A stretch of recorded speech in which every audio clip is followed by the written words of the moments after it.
Hi guys, Karthik Venugopalan டைரக்ஷனில் நம்ம hip hop ஆதி, காஷ்மீரா, அனிகா சுரேந்திரன், தியாகராஜன் இவங்க எல்லாம் சேர்ந்து நடிக்கிற படம் தான் பிடி சார். இந்த படத்தை இன்னைக்கு தியேட்டர்ஸில் ரிலீஸ் பண்ணியிருக்காங்க. இந்த பிடி சார் படம் எப்படி இருக்குன்னு பார்க்கலாம். ஃபர்ஸ்ட் இந்த படத்தோட ஒன்லைன் ஸ்டோரி என்னன்னா, நம்ம ஹிப்ஹாப் ஆதி ஸ்கூலில் பிடி சாராக இருக்காரு. இவர் யார் சண்டைக்கும் போகாமல் எதுக்கு நமக்கு பிரச்சனைன்னு இங்கிலீஷ் டீச்சரை லவ் பண்ணிட்டு ஜாலியாக இருக்கிறாரு. இவர் வாழ்க்கையில் திடீர்னு அந்த ஸ்கூல் மேனேஜ்மெண்ட்டாக இருக்கிற தியாகராஜனை எதிர்க்கிறாரு. அது ஏன் எதிர்க்கிறாரு? இந்த ஜாலி ஃபன்னான ஹீரோ திடீர்னு ஏன் ஆக்ஷன் ஹீரோவாக மாறுறாரு? இதுதான் இந்த பிடி சார் படத்தோட ஒன்லைன் ஸ்டோரியே.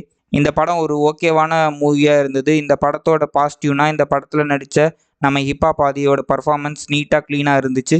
அதே மாதிரி நம்ம மாஸ்டர் படத்தில் ஒரு டெலிட்டட் சீன் ஒன்று வரும் பாருங்க, அந்த சீனை வச்சு தான் இந்த படத்தோட ஃபுல் ஸ்டோரியே மேக் பண்ணியிருக்காரு கார்த்திக் வேணுகோபாலன். அனிகா சுரேந்திரன் நல்லாவே நடிச்சிருந்தாங்க. இவங்களோட ரோல் நல்லாவே இருந்தது. ஆனால் எமோஷ்னலாக கனெக்ட் பண்ணுறேன்னு சொல்லி எமோஷ்னலாக கனெக்ட் பண்ணவே இல்லை. இந்த படத்தோட ஃபர்ஸ்ட் ஹாஃபில் வர இன்டர்வல் சீன் நல்லா இருந்தது. அதே மாதிரி செகண்ட் ஹாஃபில் வர கிளைமேக்ஸ் சீனும் நல்லா இருந்தது.